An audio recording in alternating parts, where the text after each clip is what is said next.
Ricardo Herrera, un trabajador rural de 56 años, estaba reparando un sistema de riego en una estancia abandonada a las afueras de Villa Dolores esa mañana de abril de 2018.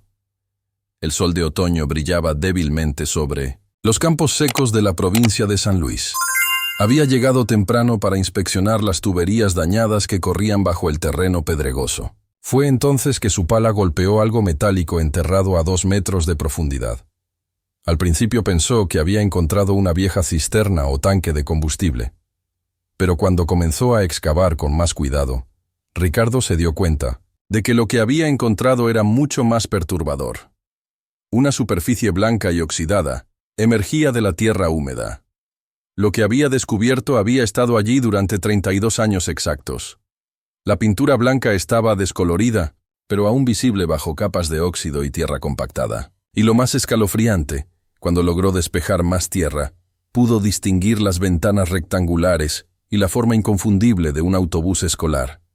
Este descubrimiento cambiaría para siempre un misterio de 3 décadas que había atormentado a las familias de Villa Dolores. Villa Dolores era una ciudad tranquila de la provincia de San Luis, en 1986. Sus calles polvorientas y casas de adobe blanco reflejaban la vida pausada de una comunidad rural argentina donde todos se conocían. La escuela primaria Santa Cruz se alzaba en el centro del pueblo, un edificio de ladrillo rojo con ventanas altas y un patio amplio donde los niños jugaban durante los recreos. Ana Castillo había sido maestra en Santa Cruz durante 8 años. A los 34 años, era respetada por su dedicación y cariño hacia sus estudiantes. Vivía sola, en una casa pequeña cerca de la escuela, y dedicaba sus tardes a preparar clases y actividades especiales para sus alumnos. Sus compañeros la describían como una mujer determinada y justa, que siempre defendía lo que consideraba correcto. El 15 de marzo de 1986 era un sábado especial. Ana había organizado una excursión educativa a las ruinas jesuíticas ubicadas a 40 kilómetros de Villa Dolores. 15 niños de entre 8 y 12 años habían obtenido permiso de sus padres para participar. Sus nombres resonaban en la memoria del pueblo: Carlos Mendoza, María Elena Vázquez, Pedro Ruiz, Sofía Herrera, Nicolás Torres, Lucía Morales, Diego Fernández, Carmen Álvarez, Mateo Silva, Valentina Cruz, Sebastián López, Esperanza Díaz, Tomás García, Paloma Jiménez y Andrés Moreno. Nicolás Ramírez, el conductor del autobús escolar, tenía 42 años y había trabajado para la escuela durante 5 años. Era un hombre callado, responsable, padre de 3 hijos. Su autobús blanco, un Ford modelo 1978, era su orgullo.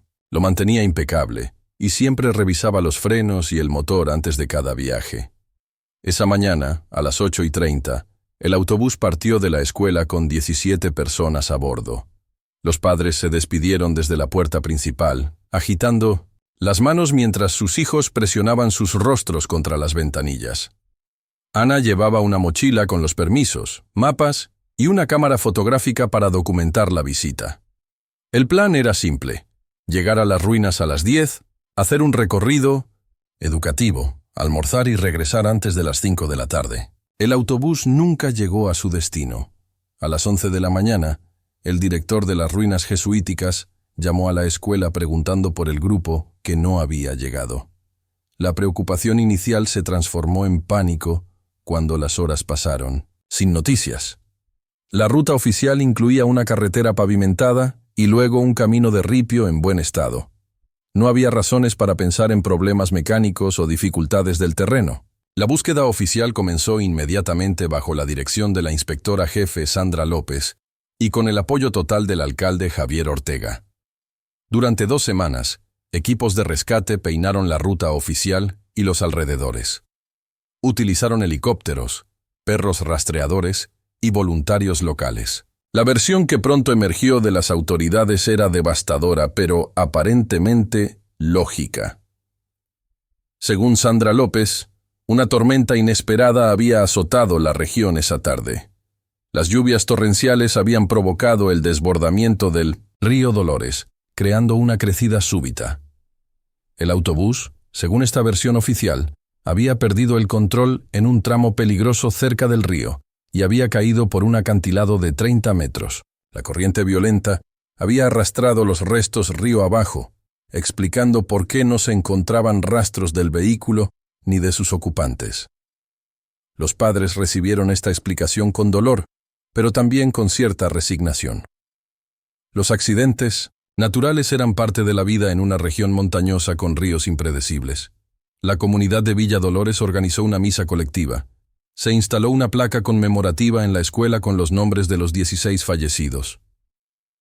La vida siguió su curso, pero 16 familias quedaron rotas para siempre. Lo que las familias no sabían era que la verdad era completamente diferente. El autobús nunca había llegado cerca del río. En su lugar, había sido desviado de la ruta oficial por órdenes específicas que venían desde las más altas esferas de poder local y militar. La Argentina de 1986 vivía los últimos años de la dictadura militar, y Villa Dolores no era inmune a las redes de corrupción y crimen organizado que prosperaban bajo la represión. Ana Castillo había descubierto algo que no debía haber visto. Durante una noche de febrero, mientras preparaba materiales en su aula, había escuchado ruidos extraños provenientes del sótano de la escuela. Su curiosidad la llevó a investigar, y lo que encontró la dejó helada de horror. El sótano estaba siendo utilizado como depósito clandestino de armas. Cajas de madera marcadas con símbolos militares contenían fusiles, pistolas y municiones. Documentos esparcidos sobre una mesa mostraban rutas de contrabando que conectaban Villa Dolores con redes más amplias de tráfico de armas. Ana sabía que había tropezado con algo peligroso. Durante días, luchó con la decisión de qué hacer. Finalmente, decidió que tenía la obligación moral de denunciar lo que había visto. Contactó discretamente a un periodista de la capital provincial y acordó una reunión para después de la excursión escolar. También había tomado fotografías como evidencia. Sin embargo, Ana no era tan discreta como creía. Sus movimientos habían sido observados. El alcalde Javier Ortega, quien estaba profundamente involucrado en la red de contrabando, recibió información sobre las intenciones de la maestra. La excursión del 15 de marzo se convirtió en la oportunidad perfecta para silenciar permanentemente a Ana y eliminar cualquier testigo potencial. El autobús fue interceptado por vehículos militares a apenas 10 kilómetros de Villa Dolores. Nicolás Ramírez, confundido y aterrorizado, fue obligado a seguir a los militares hasta una estancia abandonada. Los niños, inicialmente emocionados, por lo que pensaban era parte de la aventura, pronto se dieron cuenta de que algo estaba terriblemente mal. Ana intentó protegerlos, pero era una mujer sola contra hombres armados y entrenados. Lo que sucedió en esa estancia fue un crimen calculado y frío. Los 16 ocupantes del autobús fueron ejecutados para proteger un secreto que involucraba millones de pesos en contrabando de armas y una red de corrupción que se extendía desde Villa Dolores hasta Buenos Aires. Sus cuerpos permanecieron en el autobús, que fue enterrado esa misma noche utilizando maquinaria pesada. Marcos Alvarado había llevado este secreto durante 32 años.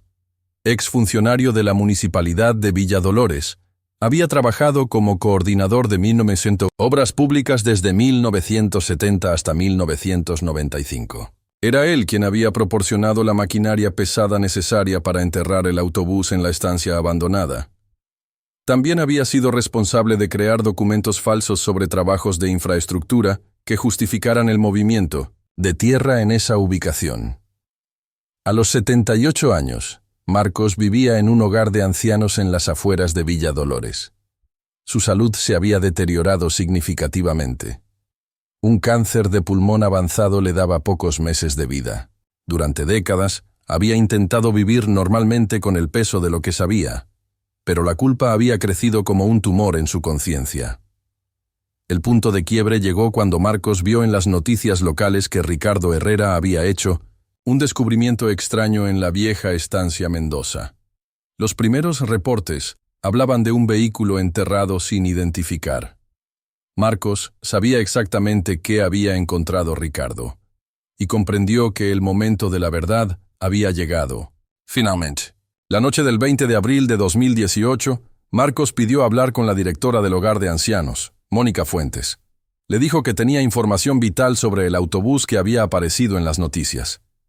Mónica, inicialmente escéptica, pronto se dio cuenta de que el anciano estaba completamente lúcido y hablaba con una seriedad que no admitía dudas. Marcos explicó su conexión con los eventos de 1986. Había sido convocado por el alcalde Javier Ortega la noche del 15 de marzo. Ortega le dijo que había ocurrido un accidente terrible y que necesitaba su ayuda para manejar la situación de manera discreta. Marcos, confiando en su superior, había coordinado el uso de una excavadora y un camión de volteo para realizar lo que Ortega describió como una operación de rescate especial. Solo cuando llegó a la estancia se dio cuenta de la verdadera naturaleza de la operación. El autobús estaba intacto, sin daños por accidente. Los cuerpos en su interior mostraban signos de violencia que no eran consistentes con un accidente de tráfico. Marcos se encontró atrapado en una situación imposible. Si se negaba a cooperar, probablemente correría la misma suerte que Ana y los niños. Si cooperaba, se convertía en cómplice de un crimen atroz. Eligió la supervivencia, pero el precio fue 32 años de tormento interno. Había visto los rostros de esos niños. Había conocido a Ana Castillo personalmente. Sabía que eran víctimas inocentes de una conspiración que los superaba completamente. Durante décadas, había observado a las familias llevar flores a la placa conmemorativa, sabiendo que merecían conocer la verdad sobre el destino de sus seres queridos. La confesión de Marcos Alvarado se extendió durante 3 horas en presencia de Mónica Fuentes y 2 enfermeras que actuaron como testigos. Su relato, grabado en audio, reveló una red de corrupción que había controlado Villa Dolores durante los años más oscuros de la dictadura militar argentina. El alcalde Javier Ortega no había actuado solo. Estaba asociado con el coronel Miguel Herrera, comandante de la guarnición militar regional, y con empresarios locales que facilitaban el lavado de dinero del contrabando de armas. La escuela primaria Santa Cruz había sido elegida como depósito, temporal porque su ubicación central y su apariencia inocente la convertían en el lugar perfecto para ocultar actividades ilegales. La operación de contrabando movía armas desde depósitos militares hacia grupos paramilitares en países vecinos. Los beneficios económicos eran enormes, pero también lo eran los riesgos. La red había funcionado sin problemas durante años, hasta que Ana Castillo tropezó accidentalmente con la evidencia de su existencia. Marcos reveló que Ana no había sido simplemente una testigo incómoda. Había tomado fotografías detalladas del depósito de armas y había identificado a varias personas involucradas en la operación. Sus notas, encontradas en su casa después de su desaparición, mostraban que había documentado fechas, horarios y métodos de transporte. Si esa información hubiera llegado a las autoridades correctas, toda la red habría colapsado. La decisión de eliminar a Ana y a los niños no fue tomada impulsivamente. Fue el resultado de reuniones entre Ortega, el coronel Herrera y sus asociados. Consideraron otras opciones como amenazar a Ana o intentar comprar su silencio, pero concluyeron que el riesgo era demasiado alto. Los niños fueron incluidos en el plan criminal porque habían estado presentes cuando Ana descubrió el depósito y potencialmente habían visto o escuchado cosas que podrían ser peligrosas más. Adelante. El método elegido fue diseñado para crear una coartada perfecta. El clima tormentoso del 15 de marzo proporcionó la justificación ideal para un accidente fatal. La historia del autobús cayendo al río y siendo arrastrado por la corriente explicaba convenientemente la ausencia de restos físicos. La búsqueda oficial fue diseñada para ser exhaustiva en apariencia pero inefectiva en realidad, concentrándose en áreas donde los organizadores sabían que no se encontraría nada. Marcos describió la noche del entierro con detalles que helaron la sangre de quienes escucharon su confesión. El autobús fue colocado en una fosa de 4 metros de profundidad. Los cuerpos permanecieron en sus asientos, como si estuvieran esperando llegar a su destino. La tierra fue compactada cuidadosamente, y el área fue sembrada con pasto para ocultar cualquier evidencia de excavación. Los participantes en la operación fueron recompensados generosamente por su silencio.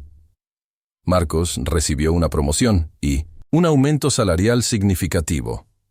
Otros funcionarios involucrados obtuvieron contratos lucrativos o transferencias a posiciones más cómodas.